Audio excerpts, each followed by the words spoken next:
Ça, c'est la Mercedes EQS SUV. Pardon, mais EQS, on connaît déjà. Non, mais là, c'est sa version SUV, quoi. Ouais, bon, c'est une EQS obèse, quoi. Bah non, je vois pas du tout ce qui te fait dire ça. Bienvenue sur En Roue Libre, moi c'est Martin, et dans cette vidéo, je vais t'expliquer pourquoi Mercedes en fait un peu, beaucoup trop, avec cette EQS SUV-là.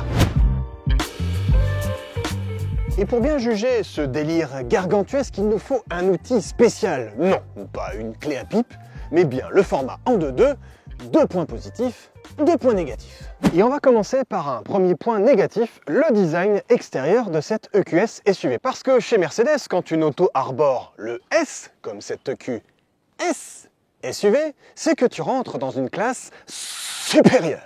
Donc concrètement, on se doit d'afficher une certaine forme de classe et ou d'opulence statutaire. Le souci, c'est que face à cette déclinaison un peu gonflée de la très chic berline EQS qu'on avait testée il y a si longtemps sur En Roue Libre, bah moi je ne vois ni classe ni opulence statutaire. Le vrai souci de cette EQS de Mercedes, c'est que clairement, ces lignes manquent de caractère. Ouais, je trouve que globalement, le design extérieur de cette EQS SUV, il fait très bateau pour le coup. Et cette sensation de lourdeur esthétique, elle se poursuit sur le profil de cette EQS SUV. Tu vois, c'est quand même un truc énorme. Alors ok, il y a des courbes qui sont pas inintéressantes, mais malgré tout, je les trouve toujours aussi fades. Ça manque d'arête, ça manque de présence. Et c'est trop consensuel, moi, je trouve. Non? Qu'est-ce que t'en dis? Mais au fond, moi, ce qui me dérange le plus dans ce dessin, dans ce design de l'EQS SUV, en particulier sur cette partie arrière, c'est qu'il me rappelle un mauvais souvenir de design de chez Mercedes qui s'appelait l'EQC. Je sais pas si tu t'en souviens, mais c'était quand même pas le plus affûté ni le plus élégant de tous les SUV électriques de la Terre. C'est dommage, parce qu'on se retrouve quand même dans une classe S, qui devrait être quelque chose d'un peu plus élégant, peut-être pas hyper énervé, c'est pas le but, on n'est pas dans l'AMG super affûté de ouf avec des bouts de carbone dans tous les sens, c'est pas le but, mais on est quand même dans quelque chose qui devrait se faire un petit peu plus élégant. Et là, je suis désolé, c'est pas le cas. Bon, c'est sans aucun doute les dimensions et surtout les proportions de cette EQS SUV qui jouent en sa défaveur sur son caractère un peu bateau, parce qu'il fait quand même 5,12 m de long, il fait 2,16 m de large et 1,71 m de haut. Il offre en plus un empattement de 3,21 m. Ça va se ressentir dedans, mais dehors aussi, ça se ressent esthétiquement parlant. Le tout pour 2805 kg à vide.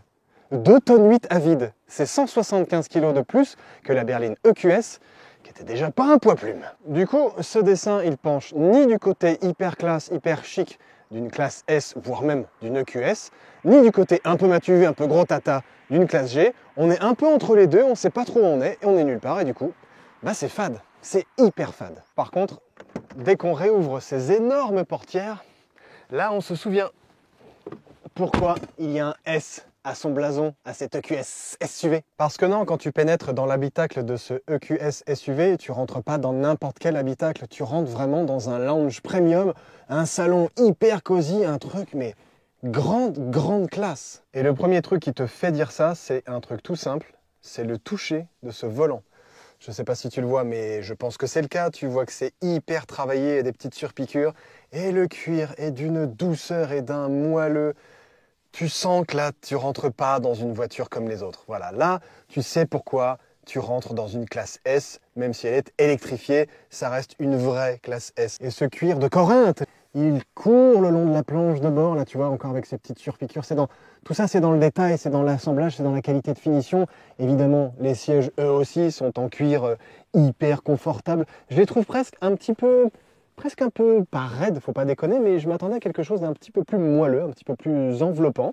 Ils sont pas inconfortables, loin de là. Mais t'es pas dans une assise hyper mollassonne. T'es quand même dans un cuir assez ferme, assez rembourré, oui, là où il faut, mais quand même relativement clac. C'est pas des baquets, évidemment, mais t'es quand même dans quelque chose, dans une assise un petit peu ferme. Ça, il faut le savoir. Bon, évidemment, tu t'en doutes, hein, mais les sièges, ils sont ventilés, chauffants, électriques, réglables dans tous les sens, par ici, par là. C'est pas très nouveau, mais oui, t'es quand même dans une classe S, donc il faut pouvoir avoir tout ça. C'est la base. Il y a un truc que je ne peux malheureusement pas te faire sentir au sens olfactif du terme, bah, c'est le fait que, encore une fois, t'es dans une voiture hyper chic, avec du cuir pleine fleur, hyper travaillé, de grande qualité.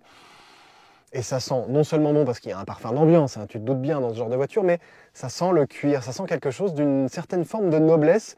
Et par rapport à l'extérieur que je trouvais un peu fade, à l'intérieur, waouh, qu'est-ce que c'est chic, quoi. Tu le vois, dans notre modèle d'essai, on est sur un cuir extrêmement blanc. D'habitude, j'aime pas trop ça, mais avec ce type de cuir-là, de petit cuir un peu caramel, et ces plaquages bois avec ces petits détails, encore une fois, hyper chic, des anneaux, n'importe quoi, des étoiles Mercedes qui recouvrent ce grand bac de rangement, ça rend l'intérieur de la voiture à la fois très chic, un petit peu noble, tu vois, ça se marie hyper bien. Il y a quelques petites touches de noir laqué que je trouve vraiment hyper chic.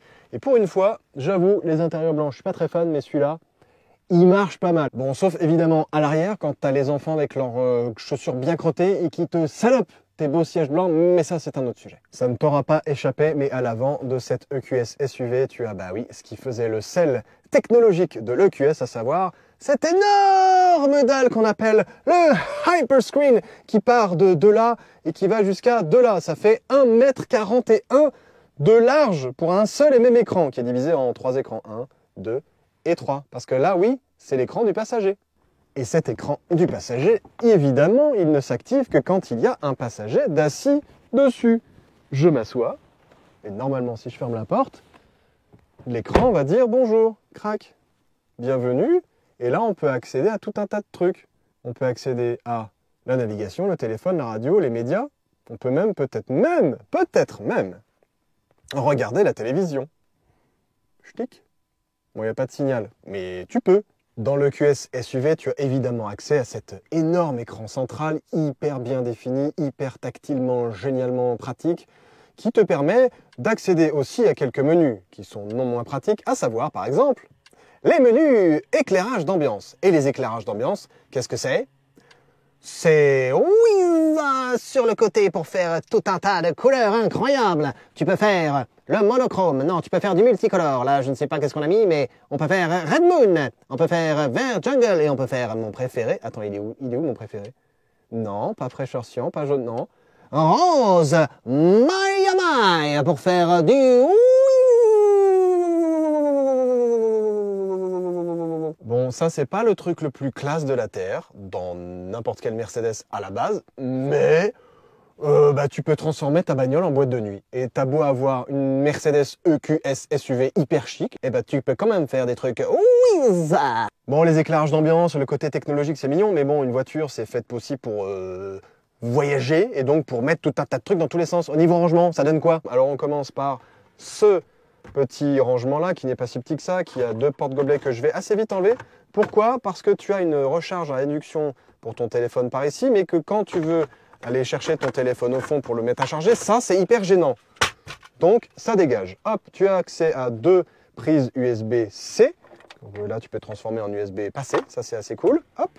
Et tu as une énorme deuxième boîte de rangement avec un deuxième chargeur à induction tout au fond. Ce que je trouve assez bizarre parce que tu t'imagines, tu mets ton téléphone, puis après tu mets tout un tas de bordel par-dessus. Donc bon bref, encore 2 prises USB-C pour charger tout un tas de trucs. Une boîte à gants par ici que tu ouvres ici, qui n'est pas hyper profonde, mais qui a le mérite d'exister pour mettre tes gants, puisque tu es très chic. Tu as au centre, tu vois, un énorme truc sur lequel tu peux mettre par exemple un appareil photo. Et puis tu as des petites tirettes élastiques pour maintenir tout ce que tu as envie de maintenir, par exemple ton appareil photo. Tu as accès évidemment à des vides-poches avec des porte-gobelets énormes de chaque côté. Tu vois, j'ai mis une petite gourde par ici. On va remettre ce petit truc-là. On va respecter la voiture quand même, faut pas déconner. Hop, hop, hop. Tu n'as pas de range-lunettes ou de range-truc de ce style-là en haut. Tu vois, ça c'est un peu dommage. Parce que les lunettes, c'est quand même pratique de les ranger. Et ni sur le côté, tu vois. C'est à peu près tout. Côté rangement, en tout cas, à l'avant. Alors moi, il y a un petit truc qui me gênouille un petit peu, que je trouve assez dommage dans ce genre de gamme de voitures, surtout avec des sièges électriques aussi confortables. Ils ne sont pas vraiment massants. Il y a ce qu'on appelle la cinétique de siège. Tu vois, c'est marqué là. Et en gros, la cinétique de siège, quand tu la mets en route, ça fait pas grand-chose. Ça fait pas grand-chose, à savoir que ça te monte un peu le dossier, tu vois. Là, ça me relève l'assise, ça me l'enlève, tu vois, ça te fait bouger un peu les réglages du siège, c'est assez bizarre. Moi, je m'attendais à un vrai massage, tu sais, dans le dos, avec des petites mains qui viennent des petits rouleaux qui viennent te masser, mais là, non. C'est juste le siège qui bouge un petit peu et qui te permet, voilà, de changer un petit peu de position pendant ton long voyage. Ça dure plus ou moins longtemps et c'est pas spécialement hyper pertinent. J'aurais préféré vraiment un vrai siège massant, les gars. C'est vraiment quand on passe à l'arrière de l'EQS SUV qu'on se rend compte de l'empattement de cette voiture. Parce que autant à l'avant, quand tu montes à l'avant, bon voilà, tu te retrouves dans une EQS, on va dire, un peu classique. Là, c'est un peu du délire, quoi. J'ai à peu près, je sais pas, 30, 40 cm entre moi et le siège de devant, qui était plutôt réglé en plus bien en arrière. Encore une fois, tu le sais, je fais 1m82, je suis pas tout petit, mais bon quand même. Au toit, bon bah voilà, t'as une place de dingue. J'ai presque envie de dire que les passagers sont mieux lotis à l'arrière qu'à l'avant. À l'arrière de l'EQS SUV, tu sais aussi que tu es dans une berline de grande classe à travers tout un tas de petits détails qui n'en sont pas. Évidemment, ce petit rappel, tu vois, de la planche de bord à l'avant avec ces petites étoiles Mercedes qui courent, ce petit côté un peu bois hyper chic. Tu as évidemment des sièges chauffants à l'arrière dans ce genre de gamme de voiture. C'est un petit peu normal. Ils sont aussi réglables électriquement. Et ça, c'est hyper chic parce que tu peux avancer la banquette. D'un point de vue banquette, tu vois, tu peux l'avancer. Tu peux aussi coucher ton siège ou le relever. Là, je suis un peu plus relevé. Voilà, là, je suis bien. Je vais mettre ma banquette complètement à l'arrière et je vais complètement me coucher en même temps. C'est une petite pression par là, voilà. Et tu vois que là, oh, tu peux mettre ta petite tête sur tes petits coussins qui sont à livrer avec, hein, tu te doutes bien, ça fait partie d'une option, je sais bien, mais enfin quand même, c'est hyper chic et tu peux vraiment avoir énorme de place à l'arrière de ton EQS SUV et voyager peinard comme un malabar. Chauffeur, amenez-moi à la maison, j'ai plus que ça à foutre. Les oreilles des passagers seront choyées avec cette sono Burmester qui va bien. On a toujours les rappels des petits trucs à LED qui sont hyper whiz. Tu as des petites aumônières de chaque côté sur les deux sièges. On peut avoir accès de ce côté-là à deux écrans qui font partie d'un pack supplémentaire qui te permet d'avoir deux écrans individuels, on va dire, que tu contrôles via une télécommande qui se niche normalement par ici, dans l'énorme accoudoir central qui recèle, lui, une petite boîte à gants tout nette, là, toute pleine de feutrines, c'est assez joli, tu peux peut-être mettre ton téléphone. Là, par contre, tu peux sûrement mettre ton téléphone puisque tu as une recharge à induction dédiée aux passagers. Ça, c'est quand même assez pratique, il faut le noter. Crac. Tu as accès par ici à une clim automatique, ou du moins que tu peux gérer comme tu en as envie avec ton écran personnel. Et puis, tu as quand même une belle vision grâce à ce double toit ouvrant Panamanixme, comme d'habitude. Et puis surtout à ces surfaces vitrées qui sont évidemment gigantesques. Par contre, excusez-moi, comment je fais, vu que moi je suis une Rosta, même si j'ai les vitres bien fumées, normalement j'ai un petit rideau. Tu sais, dans le QS berline, il y avait.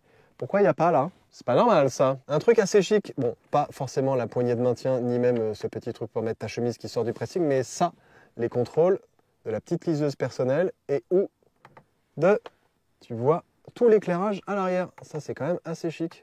Et oh, c'est pas parce que tu as un EQS SUV que tu ne peux pas mettre de siège enfant à l'arrière. Les attaches Isofix se dissimulent derrière un petit cache qui est là, et elles sont plutôt très accessibles. Et tu le vois, il y a un truc qui est hyper chouette. Là, je t'ai mis un siège d'enfant pour te montrer qu'il peut lui-même assez facilement attacher sa propre ceinture parce que regarde, les attaches permettent d'au moins glissouiller un petit peu des deux côtés. C'est pas forcément le cas sur toutes les bagnoles. Donc là, ton petit zouzou, il pourra s'attacher plus ou moins tout seul s'il commence à avoir l'âge. Parce qu'il sera pas en train de te dire « Ouais, j'y arrive pas, c'est compliqué !» Tu lui diras « Hé, dans le QS SUV, mon petit gars, tu as suffisamment de place, donc débrouille-toi !» Je t'ai pas dit.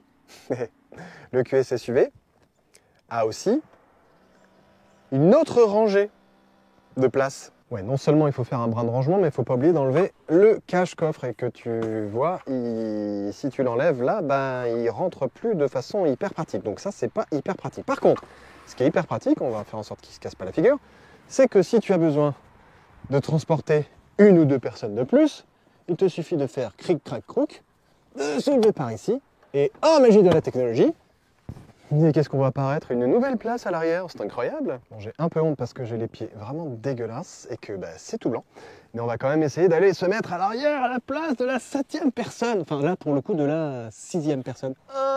Hop là. C'est une place d'appoint, hein, on va se le dire clairement, parce que t'as pas de place là. Quand je vais aller remettre le siège qui va se rabattre vers moi, ça va être un peu l'enfer. Et puis à la tête, bah voilà. Donc on va dire que c'est une place d'appoint pour soit les copains qu'on n'aime pas, soit les personnes de la famille qu'on n'a pas envie de voir parler pendant tout le trajet et qu'on a envie d'empacter à l'arrière dans le coffre. Mais bon, c'est plus une place d'appoint d'enfant en vrai qu'autre chose. Mais bon, bah c'est l'un des rares SUV électriques, si ce n'est le seul, avec cette place possible. Comme ça, en presque claquant des doigts. Bon, ça, c'est pour l'arrière. Et tu vois le côté un petit peu versatile de cette grosse bête-là. Et qu'est-ce que ça donne le coffre? Parce qu'on en a un tout petit peu vu la teneur, mais en termes de litrage, à quoi a-t-on accès? Quand tu es en version 7 places, comme c'est notre cas ici, tu le vois, les sièges à l'arrière prennent quand même un petit peu de volume. Tu te retrouves avec 565 litres de capacité, ce qui est quand même pas négligeable du tout. Sinon, en version 5 places normale, tu auras accès à 645 litres. Ça, c'est mieux. Ah tiens, c'est quoi ce petit bouton-là?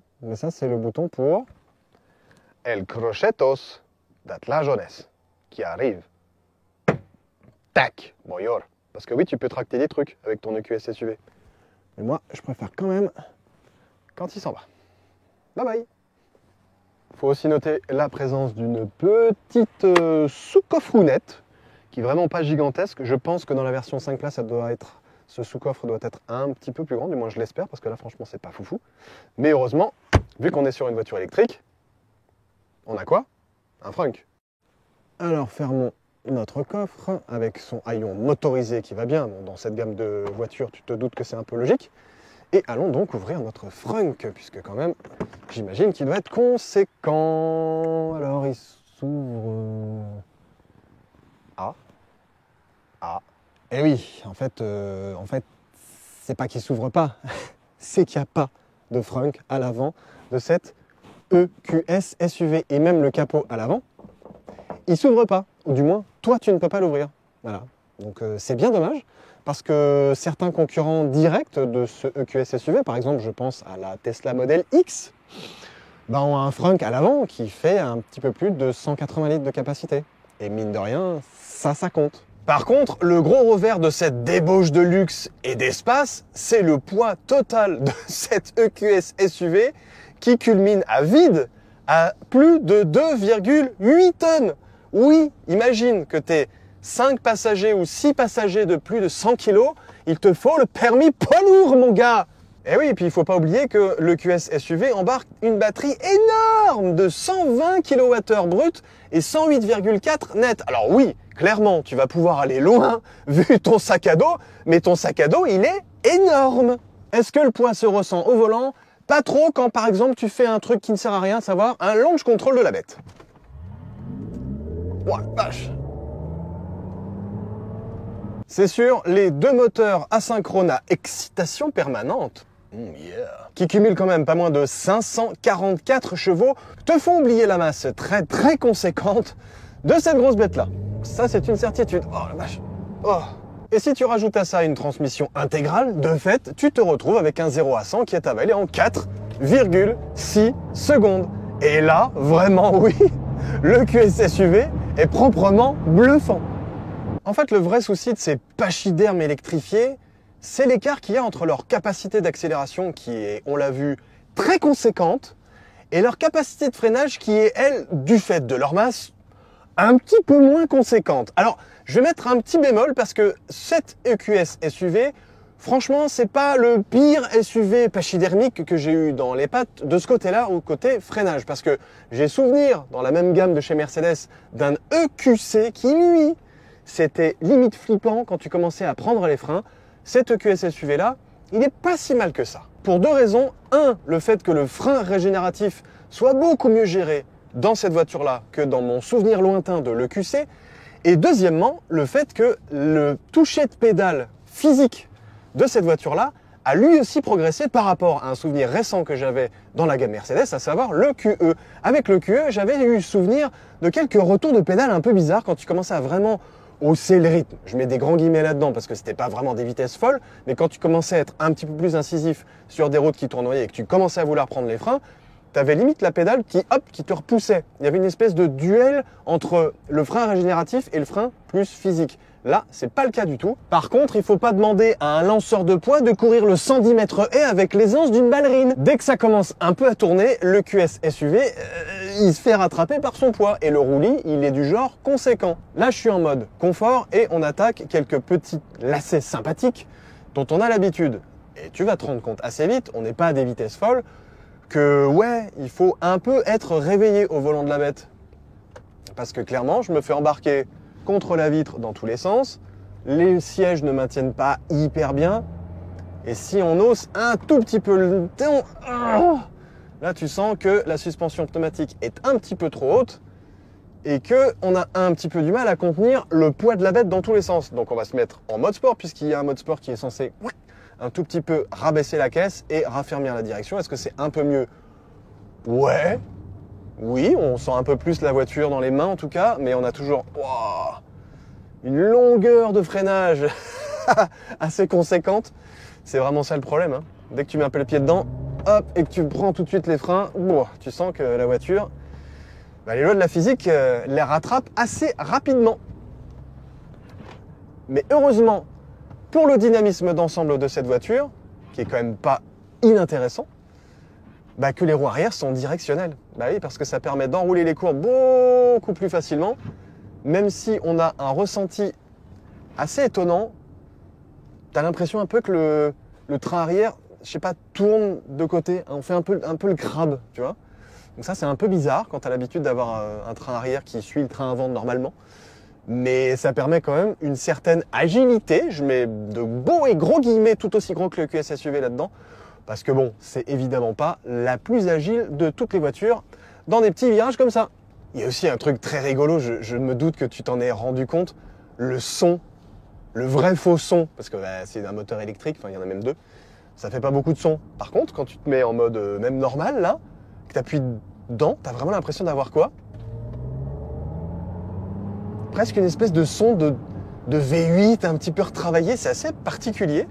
Et pour une fois, je trouve que c'est plutôt pertinent, dans le sens où t'as pas un truc trop fake, et t'as quelque chose qui te permet de te rendre compte que t'envoies le pâté, quoi. Tu vois ce que je veux dire?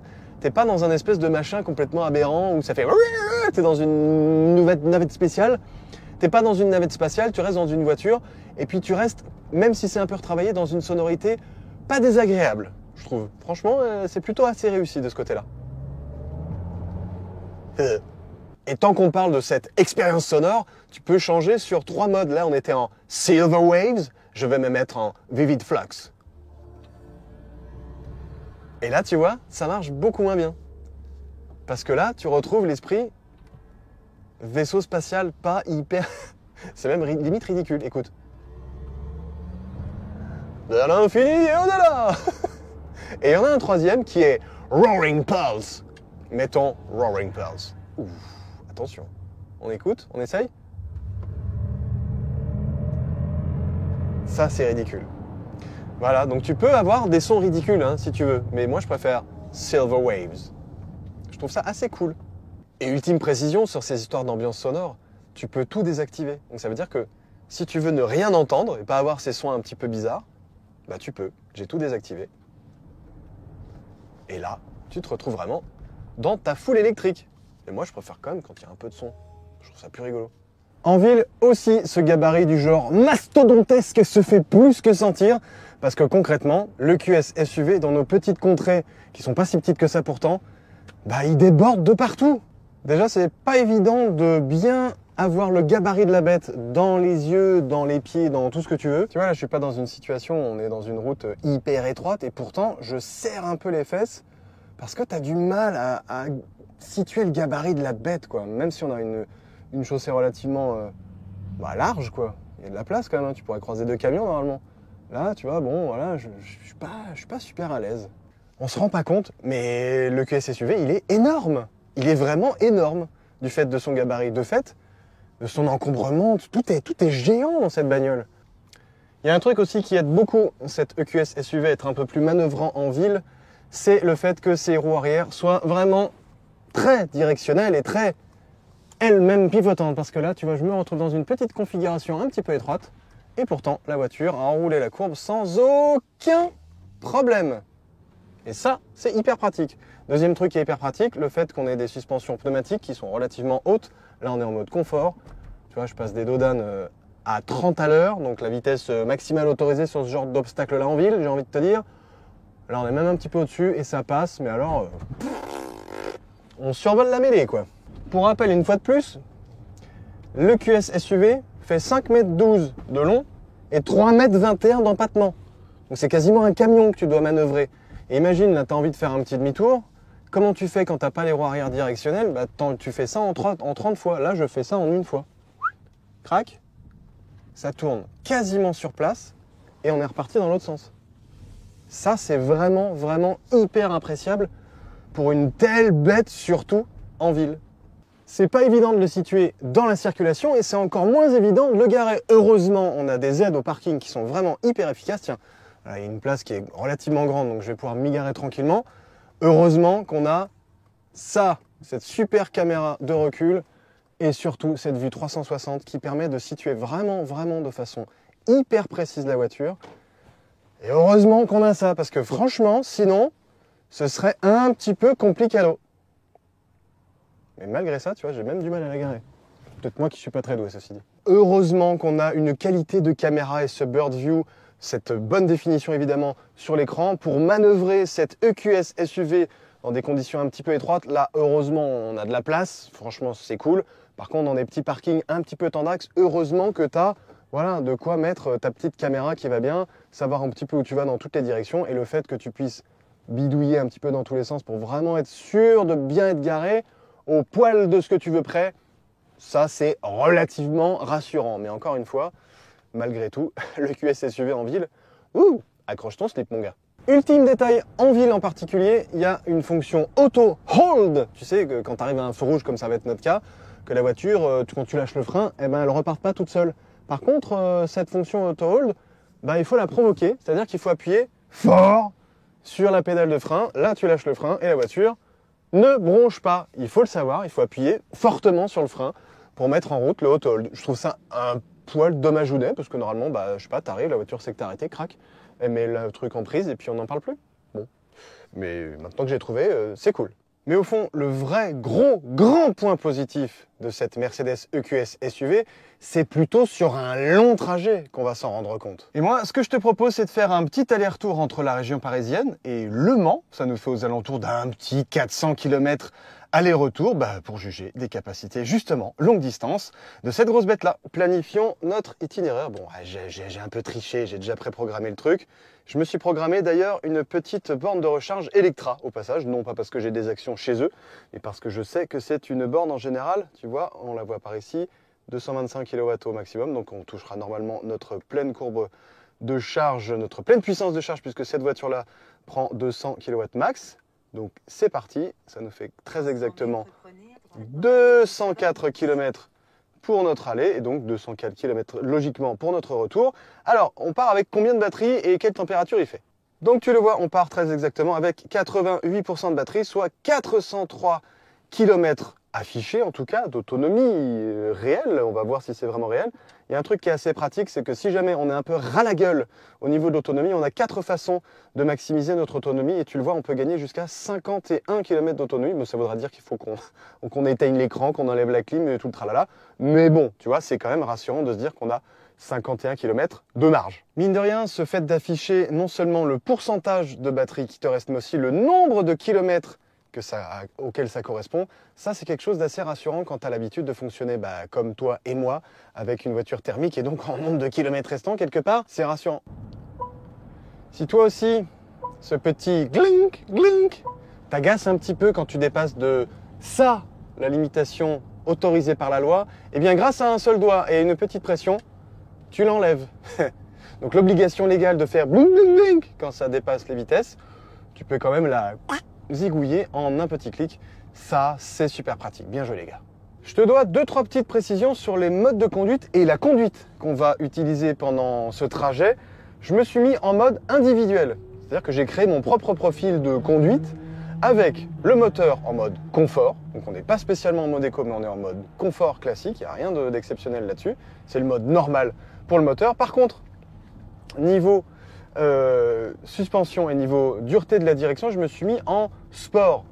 Pourquoi? Parce que c'est une préférence personnelle. Moi, je préfère avoir une lourdeur de direction un petit peu plus grande et des suspensions un petit peu moins chewing-gummisantes. Et deuxième truc, le mode de conduite qu'on va adopter pendant ce trajet, ça va être ton mode de conduite à toi, à savoir que quand tu prends l'autoroute, ce qu'on va prendre beaucoup dans ce trajet, tu roules pas à 110, non, tu roules aux vitesses maximale autorisée par la loi, à savoir 130 km/h. Donc on va se mettre à 130 au régulateur le plus souvent possible pour avoir une donnée à peu près cohérente de la consommation de cette grosse bête-là. Et puis dernière info au niveau des conduites et de la façon dont je vais conduire cette voiture.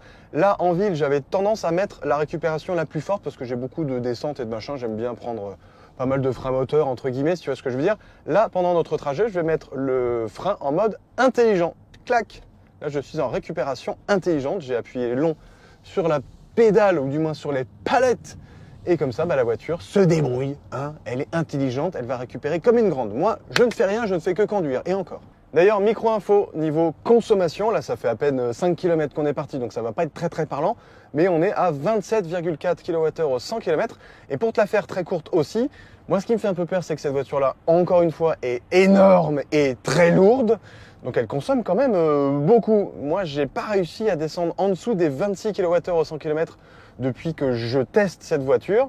Et ce qui me confirme un petit peu dans cette sensation que la EQS SUV va pas être la championne de la consommation, en particulier sur autoroute, c'est que le GPS interne, avec son planificateur intégré, m'annonce une autonomie pour les 200 km qui restent. Là, on est à 86% quand on part, et quand on va arriver 200 km plus tard, on sera à 21%. Et dis donc, j'avais oublié de te dire que la climatisation est en marche. Il fait pas non plus super froideur, il fait 6 degrés et demi. Voilà, comme tu le vois sans aucun doute, nous quittons la région parisienne. On vient de filer à travers une nationale 118 bien connue des gens de la région parisienne pour nous retrouver là sur l'A10, bien connue des gens qui aiment bien aller dans le sud de la France ou sur des îles sympathiques qui sonnent en mi, en ré ou en do, tu choisis. Notre consommation se stabilise aux alentours des 26 kWh au 100 km, ce qui est plutôt pas dégueulasse, vu encore une fois la grosse masse de la bête, mais encore une fois, c'est à partir de maintenant, sur des vitesses un peu plus élevées et surtout stabilisées, qu'à mon avis, ça va être beaucoup moins rigolo pour le QS SUV. Ça fait une soixantaine de kilomètres qu'on est parti de notre destination en région parisienne. On a fait évidemment un mix très urbain au début, un petit peu périurbain ensuite, et là, depuis, on va dire, une bonne trentaine de kilomètres, on est à 133 compteurs et 130 GPS pour être pile poil dans les bonnes mesures à peu près. Et notre consommation s'élève à 28,7 kWh au 100 km. C'est quand même pas rien. Hein.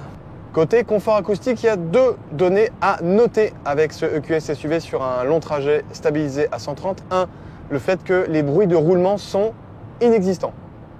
Malgré la taille des boudins, malgré l'encombrement de la bête, t'entends absolument aucun bruit de roulement. Évidemment, on est sur une belle autoroute bien billard qui joue en sa faveur, mais quand même, le QS SUV, là regarde, il y a des petites jointures de pont, tu les passes, crème, tu sens rien, t'entends rien. Deuxième truc niveau auditif, quand tu es stabilisé à 130, c'est évidemment les bruits d'air qui, eux, pour le coup, sont un peu plus présents du fait, de l'électrification de la bagnole, évidemment, hein, c'est une voiture électrique, donc t'entends pas le moteur, t'as compris. Et deux, du fait du gabarit imposant de la bête, de la taille de ses rétros extérieurs et de la taille de ses surfaces vitrées, en particulier du pare-brise, bah oui, t'entends l'air qui foisonne autour de ta bagnole. C'est pas évidemment scandaleux, hein. T'es pas dans une Dacia Sandero, hein, qu'on a essayé il y a pas longtemps sur en roue libre, et si tu te souviens un peu du volume sonore que t'avais aux alentours de 130, voilà, t'apprécies hein, le confort ouaté de cette EQS SUV, mais bon, faut pas s'attendre non plus à ne rien entendre. T'entends quand même des bruits d'air, et en particulier à 130, et même un peu au-delà. Mais t'as pas le droit d'aller au-delà. Mais t'entends quand même un peu. Deux infos pas inintéressantes. Là, on est très exactement à 50 km de notre point, on va dire, d'arrivée intermédiaire, puisque c'est une station de recharge. La voiture est un peu maligne. Elle s'est dit, puis qu'il vise une station de recharge, qui va se recharger le petit malin. Donc, je viens d'avoir un petit message à l'écran central de contrôle qui me dit la voiture se met déjà en préchauffe pour que la recharge, éventuelle recharge, je ne sais pas si je vais recharger, ce sera la surprise, voiture, tu ne sais pas encore, sera plus ou moins bonne en fait, qu'on pourra prendre un maximum de courant dans notre phasage. Et deuxième info pas inintéressant du tout, tu vois, on a fait 156 km sur notre trajet, ça fait 1h30 qu'on roule, et à la vitesse de 100 km/h en moyenne, donc une vitesse quand même relativement élevée, et tu vois que la consommation moyenne s'assoit tranquillement aux alentours des 29,3, 29,4 kWh au 100 km. Évidemment, cette consommation moyenne qu'on t'affiche là, elle va être à affiner avec la globalité de notre trajet. Mais quand même, moi, il y a un truc qui qui me choque un peu. Évidemment, c'est en lien avec le gabarit énorme de cette voiture et en particulier son poids, 2,8 tonnes, je le rappelle. Je me dis, il n'y a pas si longtemps que ça, on a fait un long trajet avec une Tesla Model 3 de grande autonomie. Évidemment, c'est pas du tout le même gabarit de voiture et on n'est pas du tout sur le même poids et sur la même masse de voiture. Mais on était quand même à 19 kWh sur 1500 km, quoi. Donc là, on est quand même 10 kWh au 100 km en plus, évidemment, avec un poids qui est quand même à peu près 1,5 tonnes plus lourd. Mais quand même, quoi. Enfin, c'est fou de se dire que tu peux arriver à te dire aujourd'hui, en 2024, « Eh les gars, on va faire une voiture électrique, mais on veut qu'elle aille loin, donc on va lui mettre un pack de batterie de bâtard. On veut qu'il y ait de la place, donc on va lui mettre une place de bâtard. Et bon, bah désolé, elle fait 2,8 tonnes. Bon, c'est pas grave, elle consommera 30 kW, on s'en fout. » Bah non, on s'en fout pas.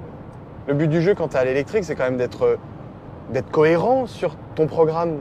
Tu vois, là, tu es sur de la longue distance, ok, mais pourquoi un truc aussi énorme, quoi? À tous les sens du terme, y compris en termes de consommation. Il y a un truc que je capte pas là-dedans. Tu comprends, toi? Si tu comprends, dis-le moi en commentaire. Je suis curieux d'avoir ton avis, tiens. Moi, je suis hyper curieux de connaître la courbe de charge de cette Mercedes EQS SUV, parce que je te l'ai pas encore dit, mais oui, sa batterie de 120 kWh disponible en brut, donc 108 et des brouettes en net, elle charge au maximum en courant continu à 200 kW. Et le chargeur intégré en courant alternatif, lui, ne dépassera pas 11 kW. Je crois qu'il y a un chargeur en option à 22 kW. J'aurais tendance à le prendre parce qu'il m'a semblé voir que sur une prise domestique normale, tu mettais 35 heures pour recharger ta batterie et sur une prise un peu renforcée, tu mettais quand même pas mal de temps aussi. Donc si tu veux prendre l'option 22 kW pour te brancher sur certaines bornes de ville, tu sais un peu plus, voilà, ce sera pas mal. Bref, toujours est-il que moi, ce qui m'intéresse beaucoup, c'est la recharge en courant continu rapide, parce que sur un long trajet comme celui qu'on est en train de faire, c'est là où on va voir si cette voiture, ok, elle a une grande batterie, mais est-ce qu'elle peut aller loin dans le sens où est-ce qu'elle peut recharger vite sa grosse batterie?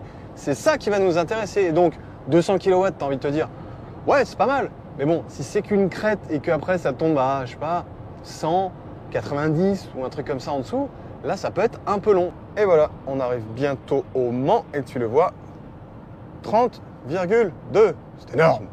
Et je voulais te montrer un truc aussi assez cool. Je pense que tu le vois avec la visée tête haute.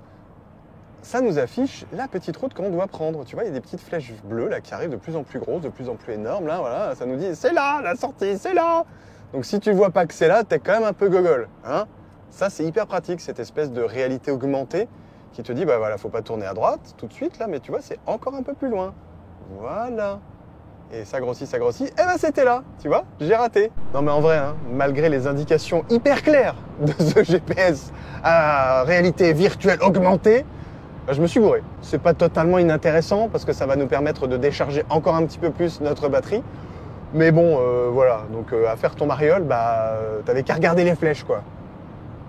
Débile.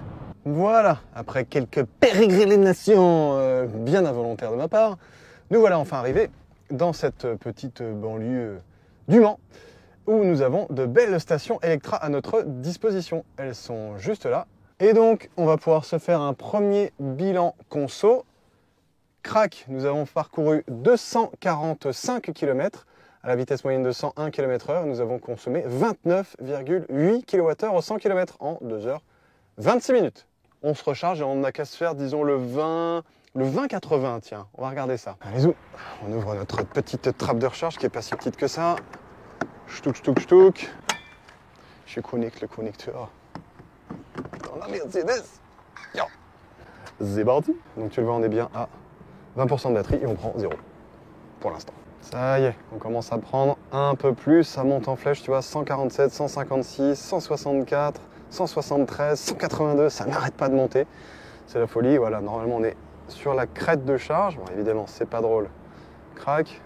Là, on prend 200 kW. Donc, c'est la crête de charge de notre Mercedes EQS qu'on prend à 21% de batterie. Donc, c'est quand même pas mal. Il y a un truc qui est assez chouette aussi dans l'affichage interne de cette voiture. Là, tu vois qu'on prend l'énergie. C'est joli, il y a des petites bulles. Là, on prend 201 kW. On est à 24% de batterie et ça nous donne une autonomie de 98 km. Et le processus de charge total, on nous prendrait 54 minutes. Quand même, hein. A few moments later. On approche tranquillement des 80%, on a même passé là à l'instant les 70% de charge de batterie et on prend toujours 127 kW. 126 kW, pour te la faire très courte, c'est quasiment la crête de charge d'une Mégane E-Tech, quoi.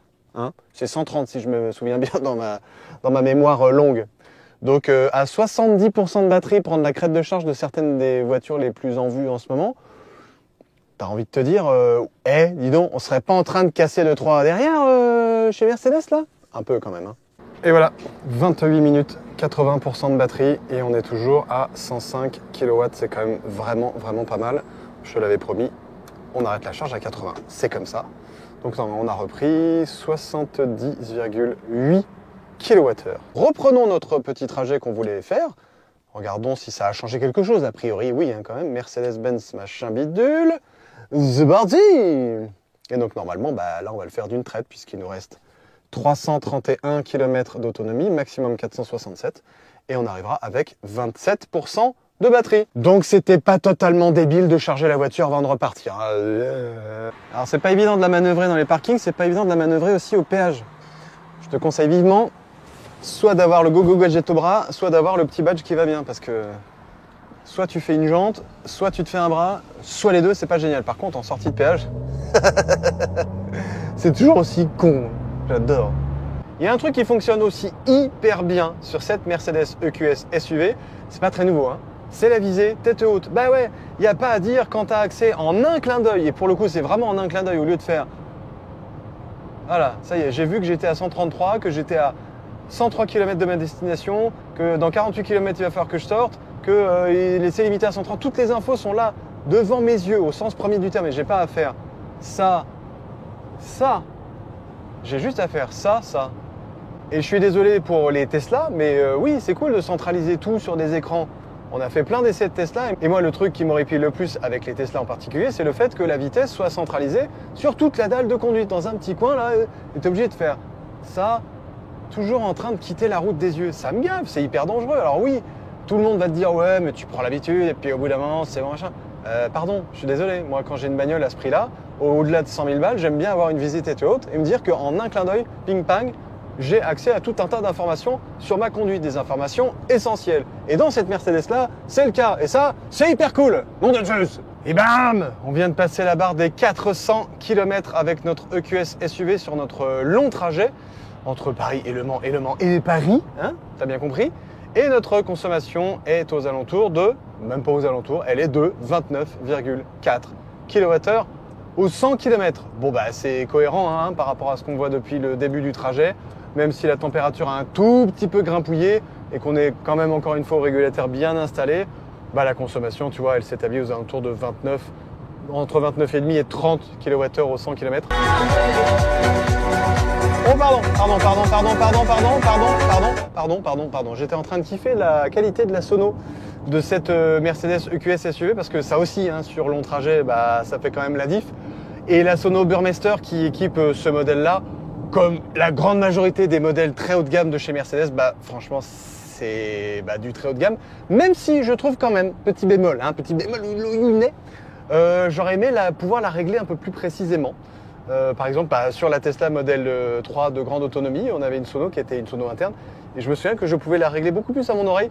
Et là, ça reste quand même assez très américain hein, comme son, parce que tu vois que ça envoie du steak, c'est un peu gros tata. Si tu as envie d'avoir des choses un petit peu plus précises, en particulier dans les médiums ou dans les aigus, tu peux pas vraiment la régler pile poil comme tu as envie toi. Bon, c'est le tout petit bémol lunet. Et nous voilà revenus à notre point de ce matin, à savoir la région parisienne.